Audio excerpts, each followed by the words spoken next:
सभी देशवासियों को मेरा जय भीम, जय भारत, नमो बुद्धाय।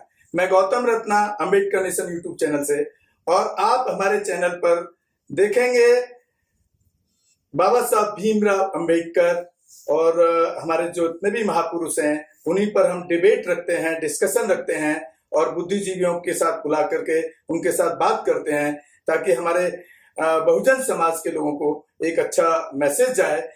जैसे कि हमारे जो आदर्श हैं, हमारे जो महापुरुष हैं, उसमें जैसे कबीर दास हैं, पेरियर साहब हैं, महात्मा ज्योतिबा फूले हैं, सावित्रीबाई फूले हैं, रविदास जी हैं और तथागत बुद्ध हैं। उन्हीं के मुद्दों पर हम डिबेट रखते हैं। तो आप देखिए हमारे बहुजन मुद्दों पर। जय भीम, जय भारत, जय संविधान, नमो बुद्धाय। मैं Gautam Ratna, Ambedkar nation YouTube channel से, और आज हम बात करेंगे एक 12 साल की जो टीनेजर छोटी बच्ची है और वो गूंगी बहरी भी है। ये राजस्थान का मामला है, गांव बागड़ी और तहसील लालसोट, दौसा डिस्ट्रिक्ट है राजस्थान के अंदर। और उस पर चर्चा के लिए आज हमारे स्टूडियो में हमारे जो गेस्ट हैं, इंजीनियर पतराम जी, जो एक पूर्व अधिकारी भी रहे हैं सरकार में और रिटायर्ड हो चुके हैं, और दूसरे उधर हमारे बहुजन युवा साथी हैं विनेश जी, जो बहुजन समाज पर और बाबा साहब की आइडियोलॉजी पर काफ़ी पढ़ रहे हैं उसको, और क्या क्या बाबा साहब ने चीज़ें दी हैं देश को उस पर भी वो काम कर रहे हैं। और हमारे जो पूर्व अधिकारी हैं वो तो पहले से ही बाबा साहब के बारे में काफ़ी पढ़ते आए हैं। तो इस तरह की जो मानसिकता हमारे लॉकडाउन है, तो लॉकडाउन में तो सेंट्रल गवर्नमेंट ने ऑल इंडिया के अंदर एक रूल लगाया हुआ है कि जो भी घर से बाहर निकलेगा या बिना मास्क, ऐसी कंडीशंस लगाई हुई हैं कि उस पर देशद्रोह तक का केस लगाने के लिए बात होती है। तो ये इस तरह की जो चीज़ें हैं वो मैं जानना चाहूँगा, पहले हमारे जो पूर्व अधिकारी पतराम जी हैं कि वो बताएं कि क्यों होती हैं और इस समस्या का हल क्या है और किस तरह से ये बंद होना चाहिए।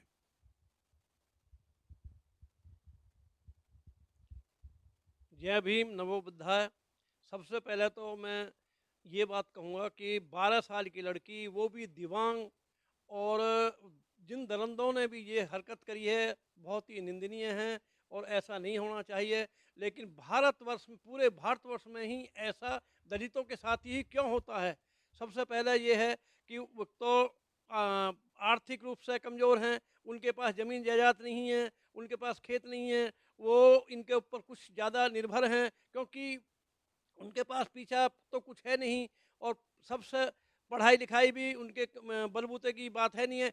और इसलिए जो है हमारा जो शासन प्रशासन वो बिल्कुल भी ध्यान नहीं देता, क्योंकि शासन प्रशासन में हमारा प्रतिनिधित्व बहुत कम है, और जो उसमें भेजते हैं हमारे जो प्रतिनिधित्व करते हैं वो भी दबाव में काम करते हैं, और दबाव में काम आकर के वो अपनी अपनी कुर्सी बचाते हैं। और जो पुलिस प्रशासन में जो जाते हैं, वो दो दलित जाते हैं, वो भी वहाँ प्रेशर में काम करते हैं, दबाव में काम करते हैं। अगर मान लो 4-6 किसी थाने में किसी जगह एक जगह इकट्ठे कर भी दिए तो उनको इकट्ठा नहीं रहने देते, उनके ऊपर ऐसा प्रेशर बनाते हैं, एक कहीं और दूसरा कहीं, ऐसे उनको भगाते रहते हैं। तो कोई काम हमारा जब तक हमारा बहुमत नहीं होगा, या कहीं हम उसमें बहुमत में नहीं जाएंगे, तब तक हम ऐसे ही पिसते रहेंगे। और हमारे साथ ही ये इसलिए होता है कि हम जो है सब तरह से कमज़ोर हैं, मानसिक रूप से इन्होंने हमें गुलाम कर रखा। इनकी मानसिकता इस तरह की बनी हुई है कि ये हम पे बिल्कुल हावी हैं, और हम कुछ इस तरह के भी हो रहे हैं। जैसे अभी रक्षाबंधन पीछे गया है, तो लोग बाग उसको एक रक्षा सूत्र बंधा के कहते हैं कि भाई हम अपनी बहनों की रक्षा करते हैं। रक्षा तो हम वैसे भी करते हैं बहनों की, उसको आर्थिक मदद वैसे भी दो और कभी भी कर सकते हैं। उसमें क्या है, हमको इन्होंने ऐसा अड़झा रखा है, मंदिर में जाना, पढ़ाई की तरफ नहीं जाना, घंटे बजाना, और रक्षाबंधन, जन्माष्टमी, जिससे हमारा कोई लेना देना ही नहीं है। ये अगर अभी भी उस मंदिरों से फ़ायदा है, तो हमारे तो बन के बैठते हैं भिखारी, और उनके बैठते हैं अंदर जो है पुजारी, जबकि वो भी उसी भगवान को मानता है, वो भी उसी भगवान को मानता है। तो जिस पत्थर को हम बना के घड़ के भेजते हैं, कोई पंडित वर्ग का कोई कोई भी कारीगर नहीं है, ना वो कोई मूर्ति बनाता। हम बनाते हैं, हमें तो कुछ मिलता नहीं है, हम बाहर भिखारी बैठ जाते हैं, वो उस पे पैसे कमाते हैं। ये इनका गोरख धंधा है। जब तक हमारे आदमी ये नहीं सुधरेंगे, अब भाई इसमें हमें क्या फ़ायदा है, क्या नफ़ा है। मंदिर जाना नहीं छोड़ेंगे, रक्षा सूत्र नहीं छोड़ेंगे, ये जन्माष्टमी मनाना नहीं छोड़ेंगे, स्कूल जाना नहीं शुरू करेंगे, एक मत नहीं होंगे, तब तक ऐसे ही होता रहेगा। जो मीडिया है वो सब इनकी हैं, हमें मीडिया जो है कोई सपोर्ट नहीं करती, सब इन्हीं की भाषा बोलती है। अब तो थोड़ा सा ऐसा है कि भाई ये थोड़ी सी जो दूसरी ये मीडिया है छोटी, सोशल मीडिया जो है, इसकी वजह से थोड़ा थोड़ा हमें मिल जाता है, ताकि ये पता लग जाते हैं। नहीं तो हमें तो पता ही नहीं लगता, आधी घटना ऐसी हो जाती हैं जिनका पता भी नहीं लगता। और मैं ये कहूँगा कि इसके लिए हमें संगठित होना है, मंदिर छोड़ने हैं, सारे त्यौहार छोड़ने हैं, पढ़ना है। और बाबा साहब ने कहा था कि हम तो मतलब लठ तो हम चला नहीं सकते, आर्थिक रूप से हम कमज़ोर हैं, लेकिन अगर पढ़ जाएंगे कलम तो हम चला ही सकते हैं। कलम के बलबूते पे हम इनसे जो है आज़ादी भी ले सकते हैं और अपना ये लड़ाई भी लड़ सकते हैं, ताकि ये बलात्कार, सामूहिक बलात्कार तभी बंद हो सकते हैं, तब हम आर्थिक रूप से, सामाजिक रूप से और शिक्षा के रूप में आगे जाएंगे, तभी हम अपना जो है उद्धार कर सकते हैं। जय भीम, नमो बुद्धाय। तो साथियों, आप सुन रहे थे पतराम जी को, जो पूर्व अधिकारी हैं, बहुत सीनियर हैं और बहुत ज़िंदगी का एक्सपीरियंस है उनको। तो उन्होंने बड़े सीधे तौर पे आपको और समाज को, बहुजन समाज को आगाह करने की कोशिश की है कि जब तक हम मंदिर जाना और ये धर्म की जो अफीम है उसको नहीं छोड़ेंगे और शिक्षा की तरफ नहीं जाएंगे, तब तक हमारे पास में उद्धार का कोई दूसरा रास्ता नहीं है। क्योंकि हमारे पास में आर्थिक साधन कभी रहे नहीं है, ज़मीनें हमारे पास नहीं है, कोई बिजनेस का प्लेटफॉर्म हमारे पास नहीं है। और जो हमारे कुछ शिक्षा में लेकर के कुछ अधिकारी भी बन जाते हैं या पुलिस में पहुंच जाते हैं, तो वो भी किसी न किसी दबाव में, एक जो मनुवादी मानसिकता का जो पूरा सिस्टम है उसके दबाव में उनको काम करना पड़ता है। तो वो भी बहुत ज़्यादा समाज को हेल्प नहीं कर पाते हैं। तो मैं भी आपसे ऐसी ही उम्मीद करता हूँ कि आप इन चीज़ों से दूर रहें, अंधविश्वास से दूर रहें, शिक्षा की तरफ ध्यान दें। शिक्षा की तरफ ध्यान देंगे तो एक कलम का रास्ता है जिससे आप न्याय की उम्मीद कर सकते हैं। बात करेंगे बहुजन युवा साथी से, जो अभी पीछे हिंदू कोड बिल पर काम कर रहे हैं, हिंदू कोड बिल को पढ़ रहे हैं अच्छे से। तो और ये क्योंकि लड़की से जुड़ा हुआ बलात्कार का मामला है, वो भी गूंगी, बहरी और एक छोटी बच्ची है एक तरीके से। और उसमें मतलब किस तरह से कितनी मतलब जघन्य शर्मनाक स्थिति इस देश के अंदर है।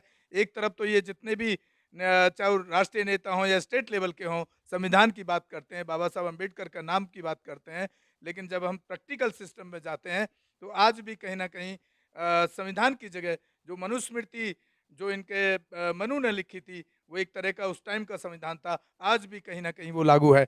बात करेंगे बहुजन युवा साथी से, वो बताएंगे उनकी क्या राय है इस बारे में। जय भीम, नमो बुद्धाय। अभी जो गौतम जी बता रहे थे, जो घटना घटित हुई है, 12 साल की बच्ची, राजस्थान की यह घटना है। उसमें जो 12 साल की बच्ची है, वैसे तो हम नवरात्रों में छोटे बच्चियों को पूजते हैं, और दूसरी तरफ 12 साल की बच्ची का हम बलात्कार कर रहे हैं। ये कहाँ की मानसिकता है और क्यों ऐसा हो रहा है? उत्तर प्रदेश में लगभग रोजाना का एक ना एक केस हमारे समुदाय के लोगों को ये कुछ ना कुछ झेलना पड़ रहा है। तो ये प्रशासन वहाँ का सोया हुआ है, उसको इसके खिलाफ कुछ कड़ी कार्रवाई करनी चाहिए।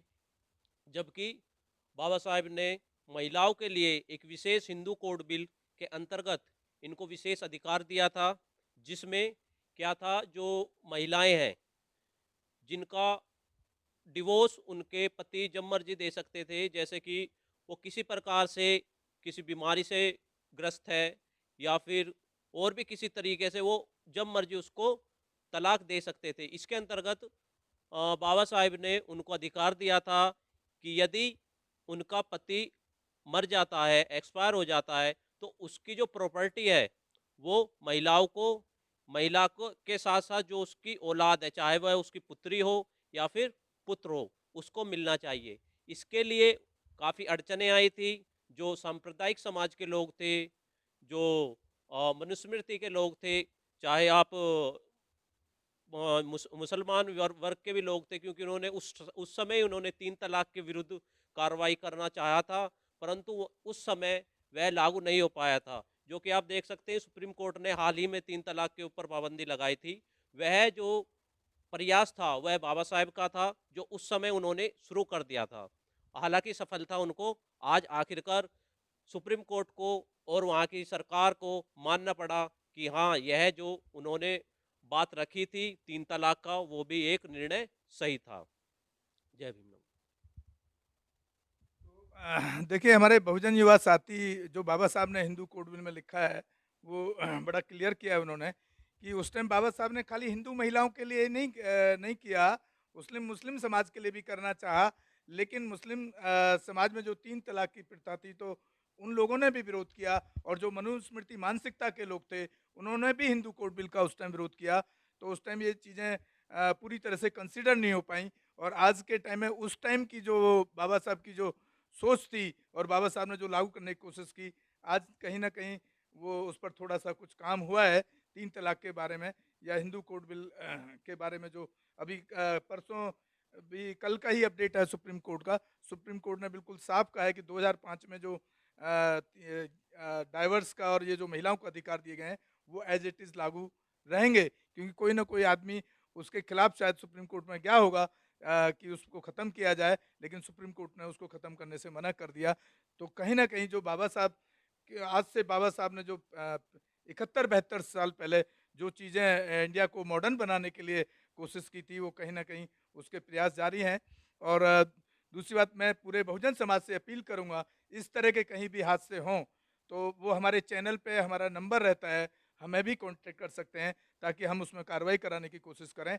और नहीं तो वहाँ पर किसी न किसी संगठन के रूप में जा कर के ऐसे घटनाओं में कम से कम एसएचओ से एसओ से बात ना करें, क्योंकि वो नहीं करता है कुछ भी, उसके हाथ में कुछ नहीं होता है, वो करते भी नहीं है, टेक ऑफ एक्शन नहीं लेते हैं। तो जा करके कम से कम नहीं तो मैं समझता हूँ 100, 200, 500 जितने भी लोग वहाँ बहुजन समाज के इकट्ठा होकर के और वो कम से कम एसएसपी या डीएम का घेराव करें। तो मैं समझता हूँ कि जब उनकी नॉलेज में बड़े अधिकारी की नॉलेज में, क्योंकि वो आईएएस आईपीएस होते हैं, पढ़े लिखे लोग होते हैं, उनकी नॉलेज में अगर इस तरह के केस जाते हैं तो वो कार्रवाई करने की कोशिश करते हैं। ऐसा मेरा भी एक्सपीरियंस है, काफ़ी केसेस को मैंने हैंडल किया है। तो मैं अपील करता हूँ कि ऐसे केसेस में जाएं और अपनी आवाज़ को मजबूती के साथ उठाने की कोशिश करें। इसी के साथ विदा लेता हूँ। जय भीम, जय भारत। अम्बेडकर नेशन से गौतम रत्ना। जय भीम, नमो बुद्धाय। मैं Rohit Chauhan, singer, anchor, Ambedkar nation channel को शुभकामनाएं देता हूं कि अंबेडकर नेशन ने बहुजन मूल निवासी, वंचित और महिलाओं के संवैधानिक अधिकारों की आवाज उठाने का बीड़ा उठाया है। अंबेडकर नेशन चैनल आर्थिक समस्या से गुजर रहा है।